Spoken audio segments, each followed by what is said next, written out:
So God is good, right? Amen. So there was a time in my life when I didn't really think that was the case. So my name is Gary Scheiber.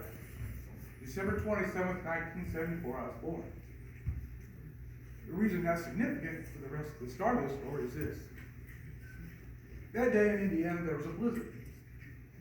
From the time my mother started labor to the time that I actually was born, 11 inches of snow fell. That kind of is a preamble to my life. Cold, lonely, and things get real deep. So, shortly after my birth, my mother wasn't with my actual blood father, the man that was my father.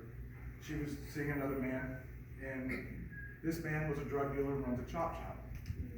She decided that she didn't want that be involved in that. But my mother's kind of unusual because she's not like most mothers. Most mothers would have took their children. My mother went to the grocery store and left me with this man. So things kind of got deep. For the next 13 years, I thought this man was my father. I didn't know no different. For my 13th birthday, he gives me a set of paperwork showing that he had adopted me. That's a good age for a child. Children get to that age and they get real rebellious and they think, you know what? You're not my father. I don't want nothing to do with you. I want away. So I told him that you're not my father. I want to be with my mother and I want to know what's going on with my life. He explained that my father had been killed. He got high and sitting on train tracks with some of his buddies and got hit by a train.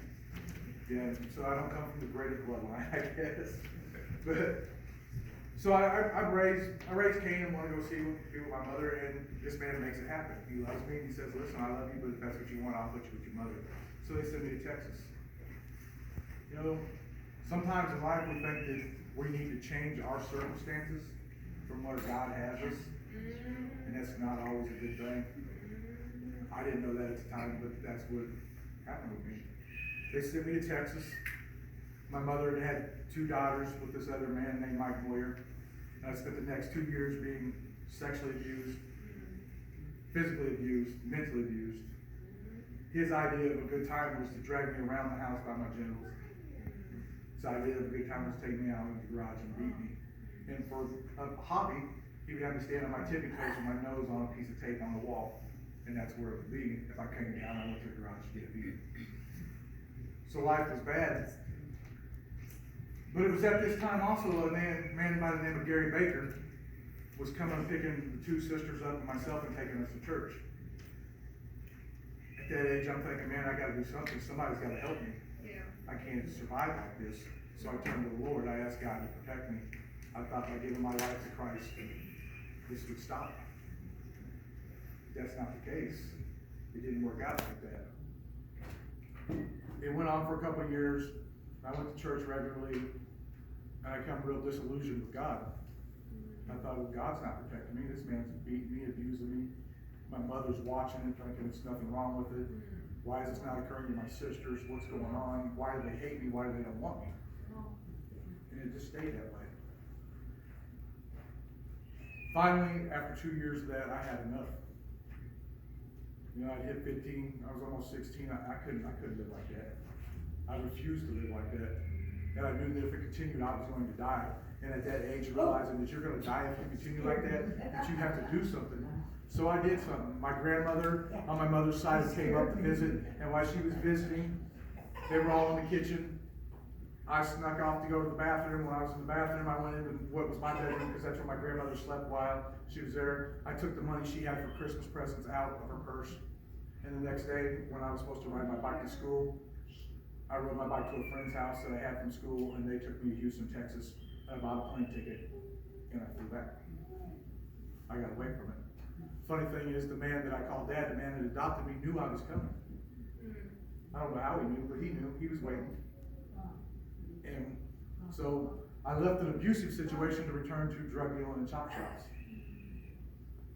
And the thing was, when I showed up, the man promised me this would never happen again in my life. Never again would I have to worry about someone abusing me physically, sexually, mentally. None of that. So for the next almost 30 years, I sold dope for this man. I worked these chop shops. I went in and out of prison. I'd come right back out and get right back into it. I was excited to get back home to Dad. I learned to cook dope because my idea was, what father would not love the fact that his son became a meth manufacturer? Not only was he running the chop shop for it, but now he didn't have to go buy dope. I could supply it for him. I was everything to try to impress this man to be there. I thought, this is my best friend. So, I go to prison, I get out and go back to doing what I'm doing. I go to prison, I get out and I go back to doing what I'm doing. And I go to prison, I get out and I go back to doing what I'm doing. And I go to prison, I get out and I go back to doing what I'm doing. The prison sentence before this last one was 16 and a half years. It's a long sentence. Then I got out, told him I wasn't doing paper, wasn't listening to this probation stuff. I was going to go do what I wanted to do. I was going back home with my dad. I was going to get some dope. I was going to start cutting up cars again, and I was going to start just being family, because that's what I thought family meant. So we rolled with it. I left to come back home, and he knew I was coming back home. He knew before I even knew, and that's, once again, he knew I was coming. I showed up there. And I tell him, listen, Pops, I got a whole meth lab in the truck. I'm going to go up to the old farmhouse. I'm going to cook a batch. He says, son, you don't have to worry about cooking no more. I got a connection now. You'll be good. So for the next 2 years, my dad hands me quarter ounce to a quarter pound of methamphetamines every 2 days. My addiction got so bad that I was using an 8 ball a day, personally. It was insane. So for 2 years, I had a 2-year run between prison sentences. And we figured it up one day, and I was sitting down, and me and the counselor that I had was figuring it up. They used 2,555 grams of methamphetamines in that time frame. And this is a conservative estimate on the felonies. I committed 735 felonies in a 2-year period. That's a conservative estimate. That's just one a day. There was many days I committed many more than that. So I get arrested. The people around me, they get in trouble, and nobody wants to go to prison, especially when you have an addiction, because you want to continue doing what you've always done. There is no such thing as change. You don't want to hear about change. You don't want to hear about Christ. You don't want to hear about nothing. And honestly, that's where I was at in life, because I was thinking, how is God good? God let this man do this to me. And if God was really good, he wouldn't put me in this family and allow me to continue doing the things that I've done. So that was my thoughts. And I'm going to keep, that's where I was at. So they arrest me. Laclede County, Lebanon, Missouri arrested me on 43 felony counts. That's all they could prove because that's all the witnesses they had. Bunch of counts of trafficking and stolen identities. Bunch of auto thefts. There was a tampering with an airplane. They said I tried to steal an airplane. I was high. I mean, I was there. So it was bad. It was bad. I mean, yeah, it was bad. So we go with this. And I'm sitting there and I walk in. I call my dad and I'm like, Dad, listen, they busted me. I'm hit. It's 5th time in prison. Missouri's got a 3-strike law. 3 felonies are out. I'm already at like 36 felonies. So I already know 3 strikes is, I'm way past that a few times in this game. I'm going to prison the rest of my life. So he's like, I'm going to hire you the best attorney we can get, Sean Randall. Excellent attorney there in Lebanon. This man comes in, he goes, argues, he bats, comes in. Finally, he calls me out, he says, listen, Gary, I don't care how much money your dad throws at this, there's nothing I can do. You're done. This is it for you. And I was like, I understand. I'm good with that because I did this. I've lived my life this way, and everybody knows a criminal, you don't live forever. You either die in the streets or you'll die in prison. That's the lifestyle. So I was accepting of that. And I stood in front of the judge and he read it. It took him an hour and 30 minutes to read off all these charges and tell me the sentencing behind it. When he got done, he said, Mr. Scheidler, do you realize that you're looking at 286 years? So if you see my stone up there, it says 286 years, man said. That's the reason behind it. 286 years. I thought, man, what am I going to do with that? Because I'm not going to live that long. I don't want to live that long. Because right before they arrested me, I tried 9 times to kill myself. Yeah, I couldn't do it. I hung myself 3 times And 3 times, complete strangers, people I didn't have no clue, showed up at my house that shouldn't have been there and cut me down. Come on. I cut my wrist several times and did it in places nobody should have been. And people called the ambulance and had me took to a stretcher unit. Come on, brother. Then I thought, you know what? I got the solution to this. Everybody wants to intervene. Can't intervene if I'm the one pulling the trigger. So I got a 9mm Beretta and I loaded it, took it outside, made sure it fired, stuck it in my mouth, pulled the trigger, and it clicked. And the girl that's with me now at this time looks at me and tells me, "You're so stupid, you can't even kill yourself." And I'm like, yeah, I'm getting pretty close to that because I can't figure out what's going on. So I roll the window down and put the gun out the window and pull the trigger and it fires. Come on now. So I thought, well, I'm going to try this again. So a couple days later, put the clip in this and I rack one back, I fire it, make sure it fires, and I put it to the side of my head and I pull it and it clicks. And I thought, man, what is going on? Jesus. I can't die. So I'm sitting there and I'm thinking, I can't die, and I'm looking at 286 years, and this is going to be a horrible time in prison because after being in prison all them times, I'm going to have to be tore down.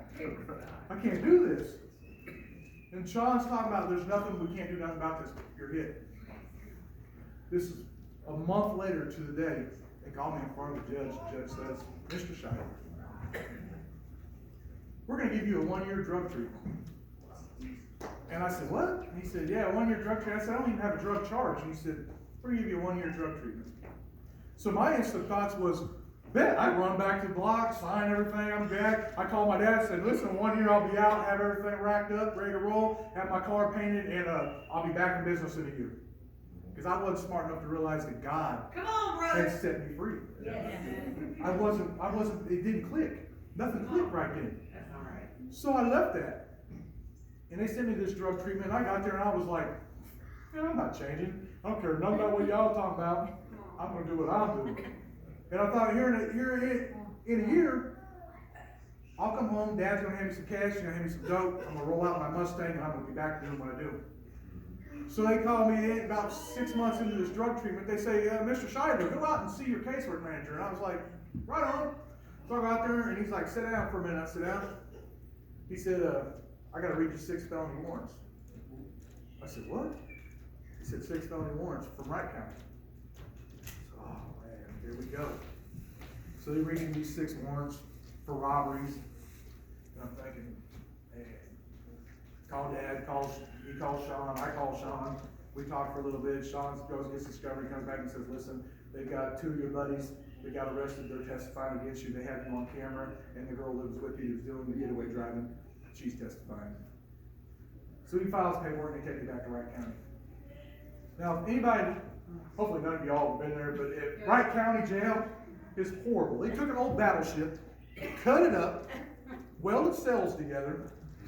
The guys, the conditions are deplorable, so they rioted in there, which never made sense to me. Why riot and then destroy the stuff that you're going to need? Because they rioted by setting all the mattresses on fire. So the sheriff was like, "I'm not buying new mattresses. That's on y'all." So when you get there, they give you 2 blankets for lunch and dinner, or for breakfast they'll give you 2 oatmeal packets, and for dinner they'll give you a sandwich and some chips, and that's what it is. So I'm sitting there and I'm thinking, man, this is horrible. I can't believe I'm in this place. I can't stand this. And then they call me out the next morning. I go in court, and Sean says, "Listen, I talked to the prosecutor and I told him that you're doing a drug treatment." And they said they don't care. They had me dead to rights. The felony convictions with the 16 that I got convicted of in complete county, because that's what I pled out to, was 16 felonies of the 43. He said, "You're way up into the 40s on felonies, and they don't care. They want you in prison because you're a danger to society." And I was like, I'm good for that. So he's like, "I'll bring you back in the morning. We're going to arraign you," and that's what it is. And I was like, okay. So I walk back into this cell, sit down. In a 6-man cell, there's 10 men, myself included. These other 9 men are worshiping God. They're having a Bible study. They're praying. They know what's going on. And they said, "Gary, you want to pray with us?" I said, no, but I'll sit over here and listen. So I sit on the bed and they prayed. At the end, I said, "Amen." It's probably the first time in 20 years that I prayed. I got up the next morning and they said, "Scheider, let's go." And they took me up to court, and I walked in the courtroom, and my lawyer says, Gary, I don't know what's going on, but sign this paper. I said, what are you talking about? He said, sign this paper. They're just going to run it with what you're doing. In 6 months, you'll be free. And I was like, what? I'll be free? And he was like, yeah, you'll be free. Just sign it. Don't say nothing to the judge because I know your mouth will get you in trouble. Well, I don't take that advice very well sometimes. John can attest to that. So I go up there and I'm asking the judge, are you sure I'm going home with 6 months? And he was like, that's what they want to do. I'm not in agreement with it. But the prosecutor says it's a good deal and you're just going to complete this drug treatment. In 6 months, you're out of here. So I sign this and they sentence me and I go back. It's at that point in life that I kind of realize something's going on. Something's kind of starting to click at this point because I'm like, hold on. Why is it twice I should have never been free? Yep. Twice I've been free. Yep.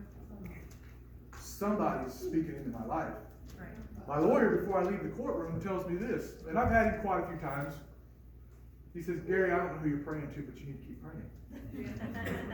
So I'm like, that's an interesting concept. At this time, I had a fiance, and me and her had been together 5 years. We never spoke one time about Christ, about religion, spirituality, nothing. When I get back to prison, she's got me blowed up. I've got probably 50 emails talking about how I need to be Christ-like. I need to learn more about God. I need to read my Bible more. Come on. My buddies are, when I walk into the prison, are saying, hey, get your tablet out. I need to borrow some of your music. So they had all this secular music on there, Five Finger Death Punch and Stain and all this. They want my tablet. I'm like, listen, I'm not worried about the tablet right now. I need to get the Bible that's in the bottom of my box that I haven't opened in the last year out because I need to find out who's speaking into my life and what's going on. Come on. Because there's things going on. One thing about it, the Bible talks about God knows all of us. He knows the number of hairs on our head. And he's very intelligent. So he knows me well enough to know that we probably need to keep a checks and balance on Gary. Because though he might realize something, he don't always stay on point right away. So we need to keep him a little bit in line for a minute. So about 2 weeks after being back, and I've been reading my Bible and I'm studying a little more and studying about the miracles that people bring into their lives daily by bringing about change. You know, we're told, Christ tells us that we will do greater things than him. That includes resurrecting people from the dead. Come on, brother. Which includes ourselves. Come on, brother. As we make changes to our That's lives, right. we awaken and stop being dead. Come on. Amen. But God in his infinite wisdom says, Gary, we got to keep him in check. So I get this call, Tyler, go see your casework manager. So I go out there and see the casework manager, and Sally says, I got 2 warrants to read you.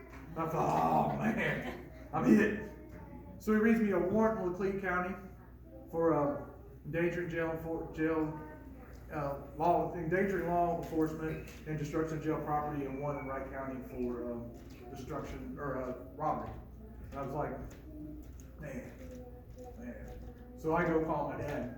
None of y'all remember at the beginning of this, my dad's a drug dealer. Yep. He's a top shop. Yep. Man, never been to church.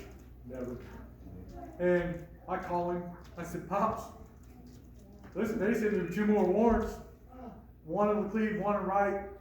We got to figure this out. I need an attorney. My dad says, you don't need an attorney, so you need God. Hung up on me. Now I was mad. Because I'm thinking, you know, God might be good for my soul, but the attorney's going to be good for my freedom. I was wrong.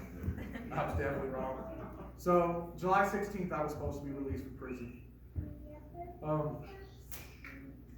So, the thing was, it was getting close to my release date. I still had these warrants. Dad wouldn't get the attorney. Nobody had filed no paperwork on it. Nothing was being done. And all of a sudden they say, Gary, go see your casework manager. This is 2 days before July 14th, I believe. So I walk out and see this casework manager, and he says, I'm not real sure what's going on right now, Mr. Scheider. I said, what are you talking about? He said, well, you had a warrant, or 2 felonies in Laclede County you had warrants for, and you had 1 in Wright County. And on the exact same date, at the exact same time, to the second, they dismissed him. Come on. That don't happen. We're talking about separate entities that don't really have communication. For it to be the exact same date, exact same time, that was an awakening. That rocked me right there. Because even they're going, what's going on? I've had people try to explain it off, well, maybe that's the time they just did the check and it come back, well, still you would have had a delay because it's two different counties. So it rocked me, I walked back in and I called my fiance and I said, listen, I'm not coming home. She's like, yeah, I figured X and once. I said, no, I'm getting out July 16th, but I'm not coming home. I'm going to a discipleship. So I left there and went to Victory Mission. From Victory Mission, I met John Pace. I reestablished some families with my daughter. We started some family counseling because I'd never been in her life in 19 years. I just recently set for my grandson's first birthday. A birthday that I should have been free for. Because the fact of the matter is, I shouldn't be on the stage today. Come on. I shouldn't be driving that service truck out there from Fort. I shouldn't have nothing that I have. But because God seen something in me. Yes, yes, yes. Something that I was unable to see in myself after 40 years. Come on, say it, brother, He say seen it. it in me. He decided that I would be free. That's right, brother. He decided that this 5-time felon, this car thief, this drug dealer, Yes. that he had a purpose for me. Come on, brother. I don't know what that purpose is yet, but I damn sure know it's what got to do with the Lord. Yes. And, Amen. That's my testimony.